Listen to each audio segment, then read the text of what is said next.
मोहम्मद खान साहिब क़िबला बद्दज़िल्लहुल आली ने हज़रत बिलाल के हवाले से आपको बताया था, तो मैं बैठा बैठा यूँ सोच रहा था कि उनके जो ग़ुलाम हो गए वक्त के इमाम हो गए। सुभान अल्लाह। उनके जो ग़ुलाम हो गए वक्त के इमाम हो गए, पास वाले देखते रहे दूर से सलाम हो गए। इसमें कोई शक नहीं कि ख्वाजा ख्वाजगा सुल्तानुल हिंद अताए रसूल हज़रत ख्वाजा मुईनुद्दीन हसन चिश्ती संजरी सुम्मा अजमेरी गरीब नवाज रदी अल्लाह तबारक व तआला अन्हु की ज़ात से हमको इस्लाम मिला, ईमान मिला, इरफान मिला, कुरान मिला और सबसे बढ़कर वो रहमान मिला। इसमें कोई शक नहीं है। मगर सुनिए, जो दीन, जो इस्लाम, जो ईमान की दौलत ख्वाजा ने अता फरमाई थी 1 सदी पहले, उसकी हिफाजत बरेली के इमाम अहमद रजा ने की है। मेरे जुमले से इत्तिफाक है तो मेरे बगैर कह दीजिएगा सुभान अल्लाह। आला हजरत को हम इस बुनियाद पर नहीं मानते कि वो कौम के पठान हैं, बल्कि अल्हम्दुलिल्लाह इस बुनियाद पर मानते हैं कि वो इल्म की चट्टान है, उलमा के सुल्तान हैं, सुन्नियों पर मेहरबान हैं, इसीलिए अजीम शान है और सारी दुनिया हमेशा उन पे कुर्बान है। सुभान अल्लाह, सुभान अल्लाह। नारे तकबीर, नारे रिसालत, मसलके आला हजरत। सुभान अल्लाह। आज हद्दे नजर तक सरों की कतारें, टोपियों की बहारें, चेहरों से उठती हुई मोहब्बत की लहरें इस बात का ऐलान कर रही हैं मसलके आला हजरत की रोशनी में कि जोधपुर का मुसलमान सब कुछ भूल सकता है मगर अपने गौसे पाक को नहीं भूल सकता। सुभान अल्लाह। कि गौसे पाक किसका नाम है? सुनिएगा, जिस शान का नबी होता है अल्लाह उसी शान का उसे वली अता फरमाता है। मेरे जुमले गौर से सुनना, इशारे की ज़बान में। नबी क्यों आता है, वली क्यों आता है? बहुत कुछ अर्ज करता अगर वक्त होता कि वली की डेफिनेशन क्या है, वली की परिभाषा क्या है, वली की तारीफ क्या है, वली बनता कैसे है, वली को देखो तो क्या याद आए, वली की पहचान क्या है। मगर सुने, वली आता क्यों है? सुने, एक जुमले में, नबी इसलिए आता है कि अल्लाह की शान उसके बंदों को दिखाए। और सुनिए, वली इसलिए आता है कि अपने नबी की शान कायनात को दिखाए कि जब ये नबी का गुलाम ऐसा है तो इसका नबी कैसा होगा और नबी खुदा कैसा होगा। सुभान अल्लाह। तवज्जो है आपकी, सुनिएगा। अल्लाह तबारक व तआला ने किसी उम्मत को हुजूर जैसा नबी नहीं दिया, तो किसी नबी को गौसे पाक जैसा वली भी नहीं दिया। आसिफ बिन बरखिया जैसे बाकमाल जनाबे सुलेमान अलैहिस्सलाम को मिले थे, मगर गौसे पाक उनको भी न मिल सके। जो पलक झपकने से पहले तख्ते बिल्कीस को ले आए, आलल्लज़ी इंदहु इल्मुम मिनल किताब वना आतीका बिही क़ब्ल अन यअतद्द इलैका तरफुक। कुरान जिनकी करामतों की गवाही देता हो, कुरान जिनकी ताकत का ऐलान करता हो कि वो आसिफ बिन बरखिया जो सुलेमान अलैहिस्सलाम के वजीर भी थे, इसमें आजम का इल्म भी रखते थे, उनकी उम्मत के वली भी थे। कुरान ने कहा कि 3 माह के फासले पर रखा हुआ तख्ते बिल्कीस, जिसको कुरान ने कहा वलहा अर्शुन अजीम, जिसको कई सौ लोग मिलकर के उठाते और बिठाते आगे पीछे करते थे। सुलेमान अलैहिस्सलाम बोले, है कोई मेरे दरबार में जो तख्ते बिल्कीस को लाए? काला इफरीतुम मिनल जिन्नी अना आतीका बिही क़ब्ल अन तक़ूम मिन मक़ामिक। ये कुरान है, ये किसी बरेली के मौलाना की बोली नहीं है, उसकी किताब का वाक़िया नहीं, कुरान है। एक जिन खड़ा हुआ, बोला हुजूर ये खिदमत मैं कर दूंगा। कितनी देर में? कहा आपकी महफिल खत्म होने से पहले पहले 3 माह के फासले पर रखे हुए तख्ते बिल्कीस को आपके सामने हाजिर कर दिया। अल्लाह। महफिल चलती थी 3, 4, 5 घंटा फजर से जोहर तक। आपने कहा नहीं, मुझे इससे भी पहले चाहिए। जनाबे सुलेमान का इशारा सुना, जो कि निगाहे नबूवत देख रही थी, है कोई बंदा जो जिनसे भी पहले ला सकता है। अब इन्होंने कहा हुजूर किसने कहा? कुरान कहता क़ालल्लज़ी इंदहु इल्मुम मिनल किताब। एक वो शख्स उठा जिसके पास किताब का इल्म था, इसमें आजम था, जो आपकी उम्मत का वली था। सुने, यहाँ से वहां तक उसने कहा हुजूर ये खिदमत मैं अंजाम दूंगा। कहा कितनी देर में? कहा सुनिए, आप पलक नहीं मारेंगे, पलक झपकने से पहले तख्ते बिल्कीस को यहाँ हाजिर कर दूंगा। वाह वाह वाह, सुभान। यहाँ हाजिर कर दूंगा। सुभान बस अल्लाह। इशारा सुनिए, आपने कहा मैं ले आऊंगा, तो लाने के लिए पहले जाना पड़ता है। हजरत आसिफ बिन बरखिया गए, सारा सफर भी तय करा, महल्लात के दरवाजों को खोला, तख्त को निकाला। एक ही वक्त में हजरत आसिफ बिन बरखिया कुरान की तफसीर की रोशनी में दरबार सुलेमान में भी मौजूद हैं, शहर सबा में भी मौजूद हैं, रास्ते में भी मौजूद हैं। लोग कहते हैं कि बात समझ नहीं आती कि गौसे पाक 70 मुरीदों की दावत में कैसे चले गए। हमने कहा सुनो, ऐसे चले गए। वाकया बताना मकसूद नहीं, ये सब जानते हैं। सरकार गौसे आजम ने रमजान शरीफ के महीने में इफ्तार के वक्त 70 मुरीदों की दावत को अटेंड किया। अगले दिन मुरीदों की मुलाकात हुई, सबने खुशी का इजहार किया, मेरे गौस मेरे घर कदम फरमाए कल। कहानी चल तो मेरे यहाँ पे इस तरह 70 जमा हो गए। लोग होटलों में बैठ के कहते ये बात समझ नहीं आती, समझ नहीं आती, समझ नहीं आती। हमने कहा सुनो, कयामत तक समझ नहीं आएगी। क्यों? क्योंकि करामत कहते ही उसको है जो समझ में नहीं आती है। बेशक बेशक, बहुत खूब। करामत उसी को कहते हैं समझ में नहीं आती है। समझ में आ गई तो करामत कैसी? मौजज़ा किसको कहते हैं? आजिज कर देने वाला, आश्चर्यचकित कर देने वाला, हैरत में डाल देने वाला, अक्ल को झंझोड़ देने वाला। अल्लाह की कुदरत का इजहार बाद ऐलाने नबुव्वत नबी से हो तो मौजज़ा कहलाता है, और ऐलाने नबुव्वत से पहले हो तो इरहास कहलाता है, और यही कुदरत का इजहार गैर नबी पर हो तो फिर करामत कहलाती है। बस इशारा दे रहा हूँ, वक्त बहुत कम है, सुनिएगा। इस ही करामत का जवाब जो लोग बाहर बैठ कर के कहते हैं एक वक्त में 70 मुरीदों की दावत में कैसे चले गए। अब बताएं, आसिफ बिन बरखिया एक वक्त में सुलेमान अलैहिस्सलाम के दरबार में भी नजर आ रहे हैं, शहर सबा में भी हैं, रास्ते में भी हैं, महल के दरवाजे खोल भी रहे, तख्त निकाल भी रहे। पता चला आसिफ बिन बरखिया सुलेमान अलैहिस्सलाम की उम्मत का वली जब एक वक्त में कई मकामात पर हो सकता है तो मुस्तफा की उम्मत के वली नहीं जो वलीगर हैं, पीर नहीं जो पीरों के पीर हैं, मीरों के मीर हैं, रोशन ज़मीर हैं, आलम के दस्तगीर हैं, जिनकी जिंदगी कुरान की तफसीर है, बंदगी कौम की तकदीर है, जिनका पैगाम आलमगीर है, जो ज़बान से कह दे वो पत्थर की लकीर। सुभान अल्लाह, सुभान अल्लाह। नारे तकबीर, नारे रिसालत, हज़रत अल्लामा हाशमी साहब क़िबला।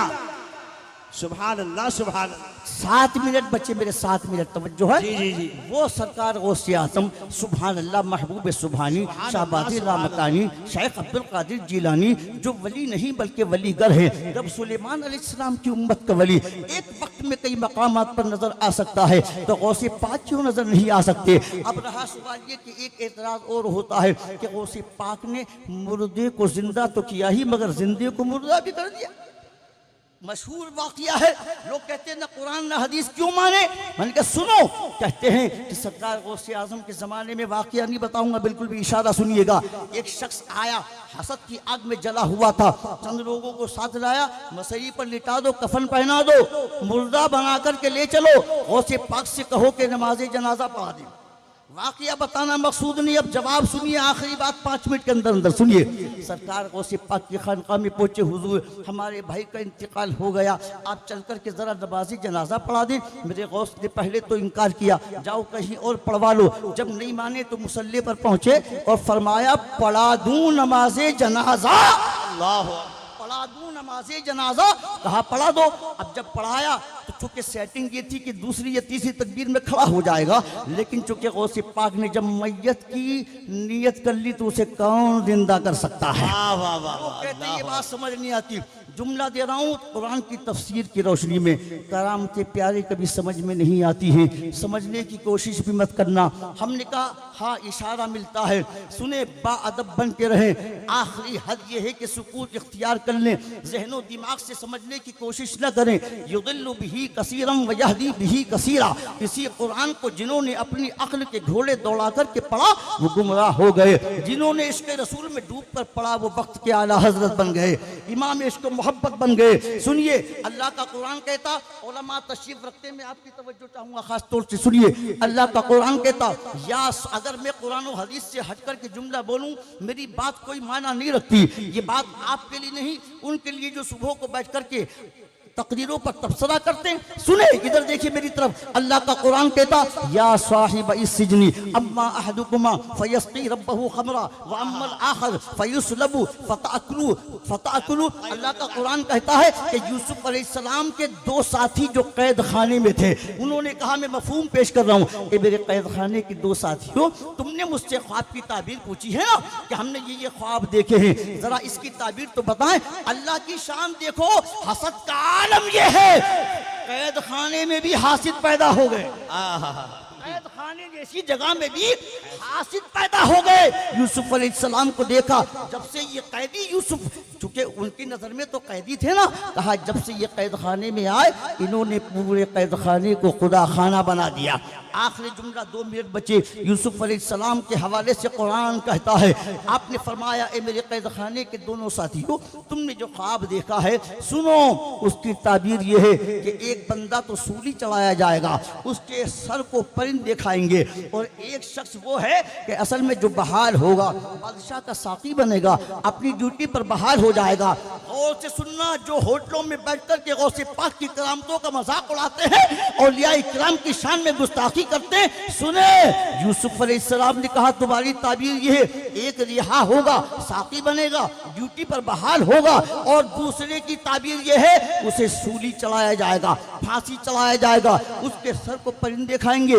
दोनों ने मुस्कुरा के कहा यूसुफ, हमने तो कोई ख्वाब देखा ही नहीं था, हम तो यूं ही तुमसे हंसी कर रहे थे, दिल लगी कर रहे थे, मजाक कर रहे थे, ठिट्टा कर रहे थे। नोट करने वालों नोट करो, उलमा का जम्मे गफीर है, दारुल साकिया के काबिल कद्र असातिज़ा इकराम तशरीफ रखते हैं, यही है मसलक आला हजरत। मसलक आला हजरत की रोशनी में अब सुने, हजरत अब्दुल्ला इब्ने मसूद हदीस लेकर के आते हैं, कंजुल ईमान खोलो, अभी हजरत हुजूर सदुल अफादिल का कलम उठाओ, अभी पढ़ो, अल्लामा सैयद नईमुद्दीन साहिब क़िबला मुरादाबादी हदीस लाते हैं तफसीर में। यहाँ पर कहते हैं अब्दुल्ला इब्ने मसूद ने फरमाया, क्या फरमाया कि यूसुफ अलैहिस्सलाम से जब कैदियों ने कहा हमने तो ख्वाब देखा ही नहीं था, हम तो यूं ही तुम्हारा मजाक उड़ा रहे थे, तो जनाब यूसुफ ने फरमाया, ए मेरे कैद खाने के साथियों सुनो, तुमने ख्वाब देखा हो या ना देखा हो, पर अब जो मैंने कह दिया है इंशाअल्लाह वो होकर रहेगा। सुभान अल्लाह, सुभान अल्लाह, वाह, बहुत रहेगा। अब ये चल नहीं सकता है, पता चला अल्लाह वालों की जबान से जो निकल जाता है ना, अल्लाह उसे पूरा फरमा देता है। और गौसे पाक तो वो है सुभान अल्लाह जो वली नहीं वलीगर हैं, जिनका पैदा होना खुद एक करामत है। उनकी माँ की उम्र तो 60 बरस की हो चुकी थी, 60 बरस में जिस्म के आज़ा साथ छोड़ देते हैं, जिस्म के फंक्शन साथ छोड़ देते हैं, मगर गौसे पाक शहर गीलान में जब 60 बरस की वालिदा की उम्र हुई तो पैदा हुए, 1100 बच्चे और पैदा हुए। अल्लाह ने गौसे पाक के सदक़े सम्माओं को बेटे भी अता फरमाए, उन बेटों को वली कामिल भी बना दिया। सुनो, 17 या 18 बरस की उम्र में बगदाद शरीफ पहुंचे और 25 बरस तक इल्म हासिल करा। सुने, आलिम फकीर अलग अलग नहीं होते हैं, पहले इल्म होता है, पहले आलिम होता है, आलिम के बहुत से नाम होते हैं। सुनिए, शेख अब्दुल कादिर जीलानी 25 साल की उम्र में शादी की बातें नहीं करते, रिश्तों की बातें नहीं करते, पढ़ के फारिग हो गए तो कहा कि अब मैं मदाइन के जंगलों में जाता हूँ। मदाइन 40 किलोमीटर के फासले पर है, मैंने उन जंगलों को अपनी निगाहों से देखा अल्हम्दुलिल्लाह। शेख अब्दुल कादिर जीलानी वहां जाके 1 2 3 4 चिल्ले करके नहीं आए, 25 साल शेख अब्दुल कादिर जीलानी ने उन जंगलों में गुजार दिए। अल्लाह अल्लाह अल्लाह की सदाएं बुलंद करते रहे। हफ्ते में 1 मरतबा इफ्तार करते थे, 15 साल तक 2 रकात नमाज में पूरा कुरान पढ़ते रहे। और आलम ये था कि जब हफ्ते में 1 मरतबा इफ्तार करते, दरख्तों के पत्ते सामने होते, तब भी अपने नफ्स से जिहाद करते। जिसको मेरे इमाम ने कहा था सुभान अल्लाह कि कसमें दे दे के खिलाता है पिलाता है तुझे, प्यारा अल्लाह तेरा, चाहने वाला तेरा। सुभान अल्लाह, सुभान अल्लाह, जिनकी पूरी जिंदगी करामत ही करामत है। 40 साल ईशा के वुज़ू से फजर की नमाज पढ़ी, मैंने किया था कि आप भी ईशा के वजू से फजर पढ़ लें। पीर साहब किबला तशरीफ फरमा है, यही फरमाएंगे कि हम और आप ईशा के वजू से ईशा की पढ़ लें, फजर के वजू से फजर की पढ़ लें,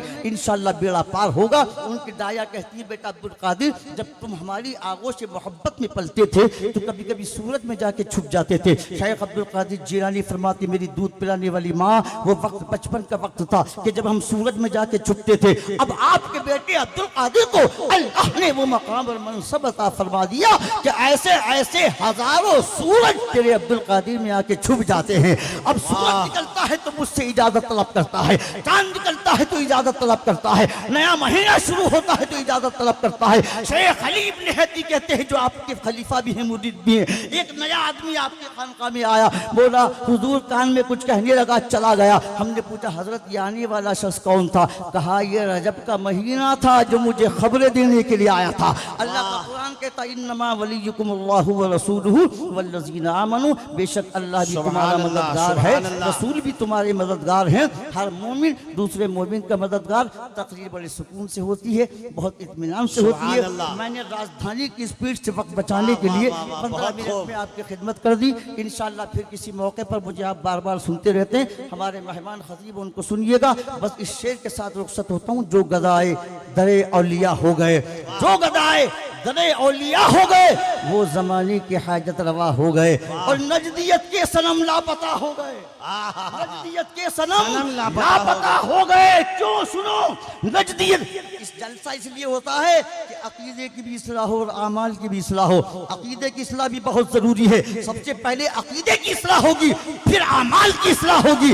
नजदियत के सनम लापता हो गए, जलवा अफरोज अहमद रजा हो गए, वाले तो पैसों में उलझे रहे, उनके दीवाने मुश्किल कुशा। सुभान अल्लाह, सुभान अल्लाह, सुभान अल्लाह। जमीन से आसमां तक, आसमां से लामका तक है, जमीन से आसमां तक, आसमां से लामका तक है। और कहां खोले थे गेसू यार ने, खुशबू कहां तक है, कहां खोले थे गेसू यार ने, खुशबू कहां तक है। और सारे आख्ताबे जहां करते हैं काबे का तवाफ, सारे आख्ताबे जहां करते हैं काबे का तवाफ, काबा करता है तवाफे दरे वाला तेरा।